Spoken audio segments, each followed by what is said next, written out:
Ndagusuhuje kandi ngo wayikaze. Ndagira yuko Agakiriro ka Gisozi kafashwe n'inkongi y'umuriro mu buryo butaramenyekana neza.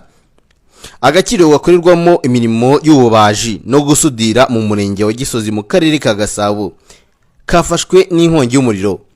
Amakuru dufite ariko nuko iyi nkongi y'umuriro yatangiye mu rukerera rwo kuri uyu wa gatanu ahagana saa 10 z'igitondo.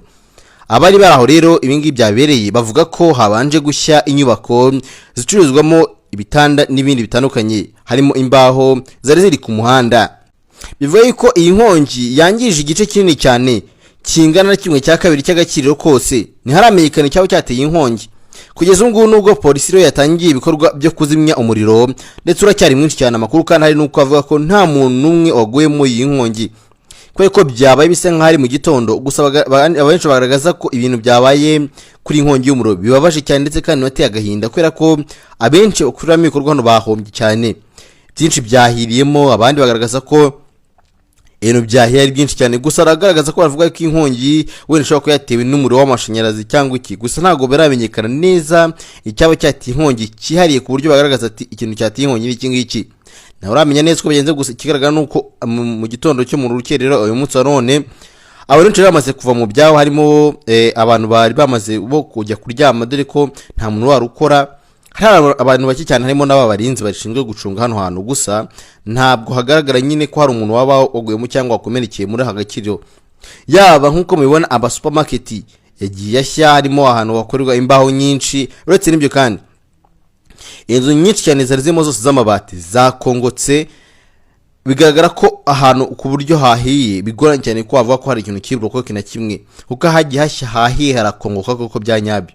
Polisi nubwo yaje kuzimya ariko no muriro bisa nkaho polisi yaje kuzimya hamaze igihe kirekire umuriro uri kwaka dore ko byatanye mu rukerera rw'uyu gatanu ku masaa 10 mu gihe umuriro watangira kwaka babonaga imyotsi babona uburyo byera bicumba gake gake ariko bataramenya ngo bigenze bite. Gusa mu minota mike cyane kubera ko hari imbaho nyinshi harimo ibintu byanye n'ibyubaje kandi byoroshye cyane kuba byafatwa n'inkongi y'umuriro niho byahise bifatwa byose biba biratsa umuriro mwinshi hanyuma icyo bamwinshi rero urushaho kwirukanka kuvuga udasanzwe kandi byasanga nko akiri mu rukirira bugenda bucya uko rero byagendaga bimeze nkaho buri gucya byari bigoranye cyane kuba wavuga ko iyi nkongi y'umuriro iri bworohe oya rwose yihuse ku buryo noneho hari akayaga ka mu gitondo irihuta. Polisi yagiye kwagera hamaze gushya ibintu byinshi cyane nubwo yatabaye ivana bwanga kuko ushoboye kose ariko nanone ntago byari ibintu byoroshye.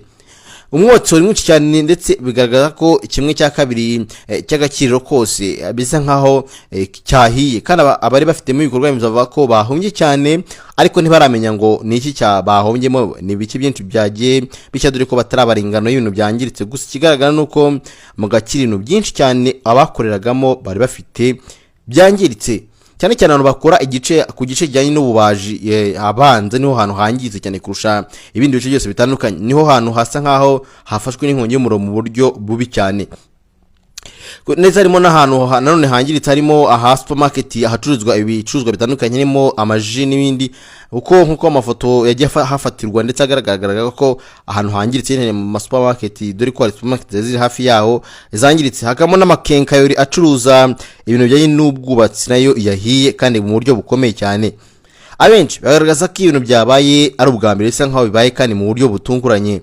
Bigaragara ko ushaka ko ari umuriro w'amashanyarazi kubera ko ubundi abantu basudira aha hantu bakoresha umuriro w'amashanyarazi mwinshi cyane kandi bikaba byateye sirikwi cyangwa ikibazo gikomeye mu gihe wenda umuriro wasanga nkaho wabaye mwinshi ku mugoroba cyangwa mw'ijoro bikarangira ufashwe ndetse ugahita ufata ahantu hanini cyane. Ibi rero abenshi bagomba gutanga ibitekerezo uko babyumva gusa ntabwo wamenyekana neza icyaba cyabiteye n'inkongi y'umuriro. Gusa nyine umuvugizi wa polisi ndetse kandi umujyi wa Kigali yavuze yuko bagiye gukurikirana bakamenya uko ibintu byagenze bagakora iperereza bakamenya ikintu cyaba cyateye inkongi kuko akenshi iyo polisi ibonye ibintu nk'ibi ikora iperereza kugira ngo imenye ngo niki cyabaye kugira ngo bashake icyaba cyateye inkongi y'umuriro ndetse kandi banarebe aho byapfiriye kuko abahombye bo ni benshi. Ntabwo namenya kuvuga ko birababaje cyane ko Agakiriro gakorerwamo ibintu byose ibintu cyane cyane muzi ko namwe niba hari abantu bajya gukoresha ibintu bitandukanye abari mu mujyi wa Kigali muri Gasabo cyane bakoresha ibintu byinshi ariko rero ibintu byahindutse ubu wa none ibintu byahiye byose byashize nta kintu kimwe cyasigaye. Reza rakumenya amakore ko birababaje cyane kuba ibintu byahiye nyine ni inkongi y'umuntu nagiteguza ariko ntibazi cyahite wabona ari n'umuntu wayiteye nta wamenye cyangwa ikindi kintu cyari cyo cyose nyine birashoboka ko byari yanakoze kubera abantu basudira nyine kubera zira sudire zikenera umuriro mwinshi nkuko bagenda bivuga gusa harimo ibintu byinshi cyane ndetse kandi byahiriyemo. Kora subscribe n'utarekora rero like ndetse no comment amakuru kugiye kandi amakuru yihuse.